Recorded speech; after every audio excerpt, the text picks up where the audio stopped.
আসসালামু আলাইকুম ওয়া রাহমাতুল্লাহি ওয়া বারাকাতুহু।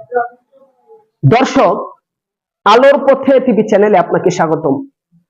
এমন একটি বিষয় নিয়ে আজকে আপনাদের সম্মুখে কথা বলতে চাচ্ছি,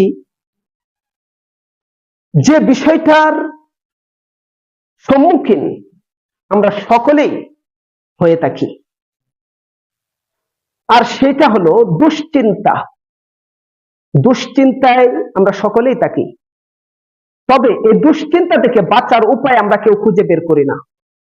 দুশ্চিন্তা থেকে বাঁচতে অনেকে বিড়ি টানে, দুশ্চিন্তা থেকে বাঁচতে অনেকেই নেশাগ্রস্ত হয়, মদ পান করে, এবা প্রয়োগ করে, গাঞ্জা টানে। যদি জিজ্ঞাসা করেন, ভাই আপনি বিড়ি খাচ্ছেন কেন, সে বলবে আমার ভিতরে অনেক টেনশন, অর্থাৎ আমি ডিপ্রেশনে রয়েছি। যদি বলেন, ভাই আপনি গাঞ্জা খাচ্ছেন কেন, এবা প্রয়োগ করতেছেন কেন, বলবে আমি ডিপ্রেশনে রয়েছে, ডিপ্রেশন দূর করার জন্য। যদি বলেন যে মদ পান করেন কেন, যে অনেক টেনশন, এই টেনশন দূর হয় মদ খাওয়ার মাধ্যমে না। কখনো কোনো নেশাগ্রস্ত কার্যকলাপের দ্বারা আপনার ডিপ্রেশন কখনোই দূর হবে না, আপনার ভিতর থেকে দুশ্চিন্তা দূর হবে না, আপনার টেনশন কোনোদিন দূরীভূত হবে না।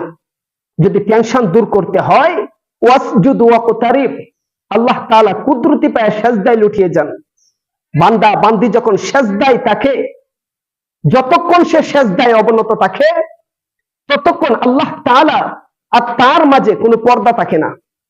এমনও রিওয়ায়াত রয়েছে, কোনো বান্দা কোনো বান্দি যখন সেজদা অবস্থায় থাকে, আল্লাহ তাআলা তার মাথায় কুদরতি হাত বুলায় দেয় আর বলতে থাকে যে বান্দা বান্দি, তোমার কি লাগবে আমার কাছে বলো।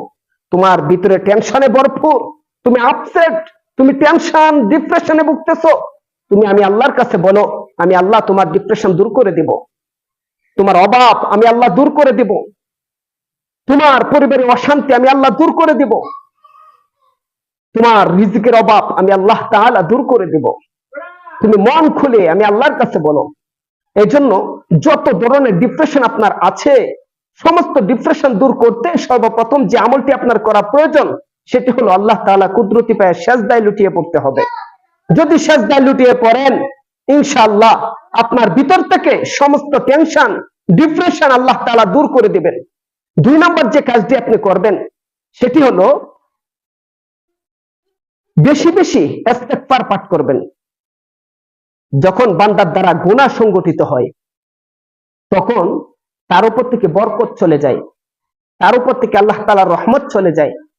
আর তখন যদি সে ইস্তেগফার না পড়ে, অর্থাৎ তওবা না করে, তখন আল্লাহ তাআলা রাগান্বিত হয়ে অনেক প্রকার আযাব গজবের মাধ্যমে তাকে পরীক্ষা নিতে চায়। এজন্য সবসময় বেশি বেশি ইস্তেগফার পাঠ করুন। যদি ইস্তেগফার পাঠ করেন, আল্লাহ তাআলা আপনার প্রতি খুশি হয়ে যাবেন, আপনাকে আল্লাহ তাআলা নিয়ামত দ্বারা ভরপুর করে দিবেন। 2টি কাজ কখনোই ছাড়বেন না। 1 নাম্বার, আল্লাহ তাআলার কুদরতি পায়ে সেজদা থেকে কখনো দূরে যাবেন না। 2 নাম্বার, তওবা করতে কখনো হিমশিম খাবেন না, তওবা করতে কখনো ভুলবেন না। প্রতিদিন কোনো গুনাহ নেই, এরপরও তওবা করেন যে আল্লাহ আমাকে মাফ করে দাও, আল্লাহ আমি এই ভুল করেছি, আল্লাহ না জানি আমার দ্বারা কত ভুল হয়েছে, আল্লাহ পৃথিবীর সবচেয়ে বড় গুনাহগার আমি, এই বলে বলে আল্লাহ তাআলার কাছে তওবা করুন। তাহলে আল্লাহ তাআলা আপনার প্রতি খুশি হয়ে যাবেন। আর আল্লাহ যখন আপনার প্রতি খুশি হয়, তখন আপনাকে সর্বাধিক টেনশন মুক্ত রাখেন।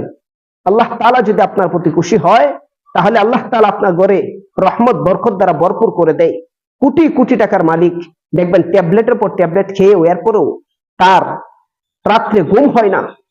আবার সারাদিন রিক্সা চালায়, কিন্তু রাতের বেলায় এমন ঘুম আসে, সারাদিনের সমস্ত ক্লান্তি এক ঘুমে দূর হয়ে যায়।